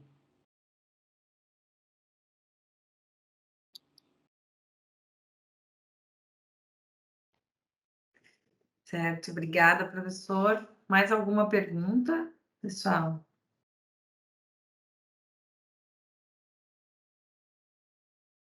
Natália, pode falar. Oi, boa tarde, professor. Boa tarde, gente. Não é bem uma pergunta, na verdade, que eu acho que a conversa, né, desde a pergunta do Matheus, que o professor já sanou, mas era bem essa ideia de que a gente entra num mestrado que não é profissional, né, que acho que no nosso caso, mas que nem sempre o nosso objetivo final é acabar na academia, né?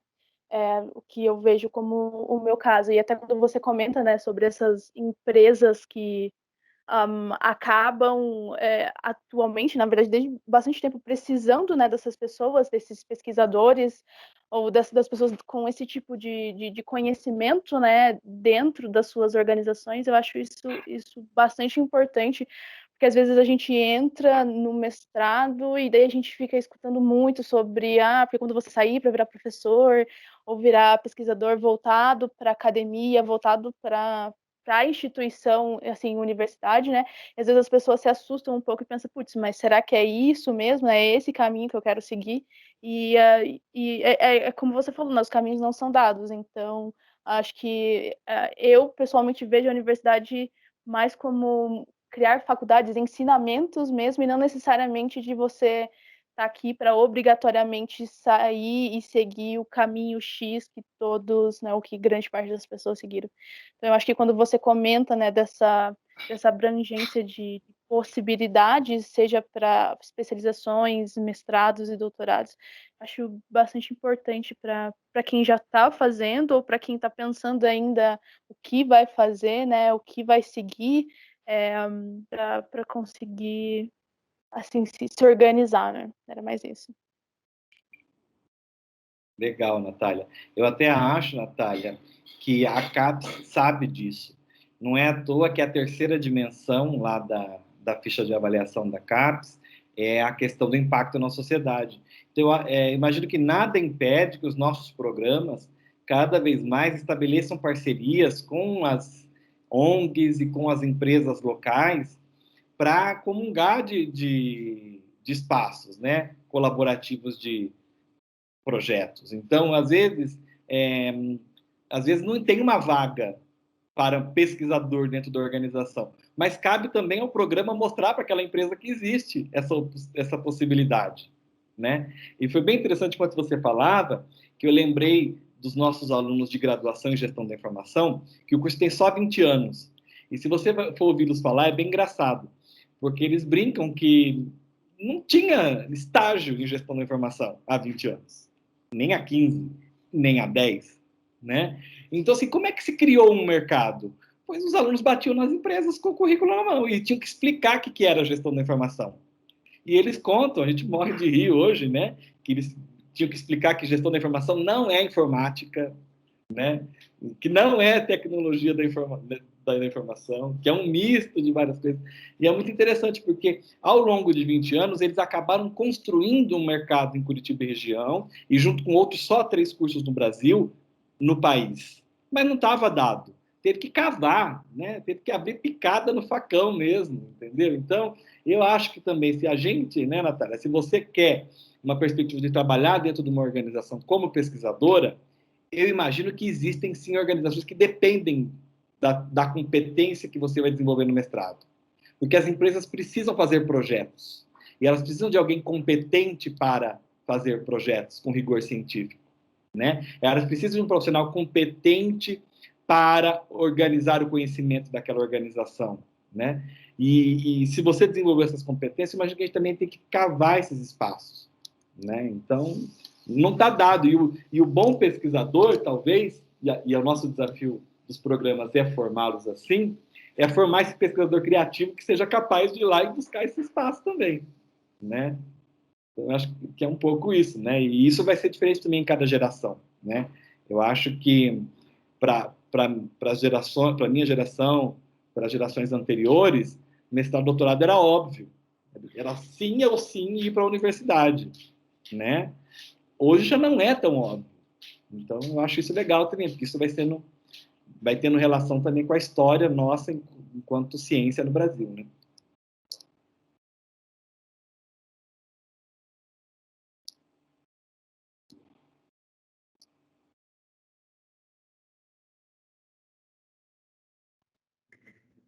Thaís, não sei se mais alguma pergunta. Acho que a gente está até com o tempo estourado ali, né, Rodrigo? Acho que foi super produtivo e esclarecedor a fala. Eu acho que num contexto, principalmente para quem está ingressando agora na pós-graduação, né, entender esse comprometimento, entendimento do todo. E agradecer mesmo a tua disponibilidade, a tua resposta imediata, né? A gente participou do evento, eu participei junto com a Melise, a gente fez algumas oficinas também que foram disponibilizadas na semana do CIDIP, foi super interessante, é um formato para a gente até repensar, né, Melise, modelos de seminários para o nosso programa também, né, de como trazer ferramentas inovadoras, uso de software, né, para trazer toda essa dinamicidade aí para a pesquisa, né, te agradeço mesmo, e é isso, eu acho que a fala foi muito importante para a gente. Só complementando e agradecendo novamente, professora, obrigada. Nosso encontro aqui foi gravado, a gente vai criar agora um canal no YouTube do grupo de pesquisa e vamos compartilhar também, assim como outros seminários que virão, para democratizar também o acesso à informação aí para todos, né? Agradecemos muito a tua participação e nos colocamos também à disposição quando precisarem conversar sobre turismo, alguma coisa, estamos à disposição também. Com certeza. Eu que agradeço, professora Thaís, professora Melise, agradeço ao Matheus aí também, que eu sei que colaborou aí na divulgação, agradeço a todos os presentes, é uma satisfação poder conversar aqui dentro de casa sobre os nossos problemas que são comuns, né? Então, nada do que eu falei aqui são problemas que nós vencemos sozinhos, o PPG Tour e os outros programas de pós-graduação da UFPR passam pelas mesmas dificuldades, pelos mesmos desafios, e eu acredito muito que juntos a gente consegue também ir superando isso. Não tem fórmula, né? Então, com certeza, quando houver oportunidade, imagino que será uma satisfação reunir os nossos programas, né? E eu imagino que sim, com certeza eles têm uma afinidade na área, né? O nosso PPGGI está no setor de sociais aplicadas, que, por coincidência, é a mesma área do VP Getúlio, então imagino que há algumas afinidades aí, e eu desejo que para o futuro a gente encontre outras oportunidades. Tá bem? Obrigado, boa tarde, boa pesquisa, boa trajetória aí para todos os discentes, para todas as discentes, e fico aqui à disposição. Qualquer coisa é só mandar e-mail. Um abraço. Obrigada, um abraço. Tchau a todos. Tchau, até mais. Tchau, tchau.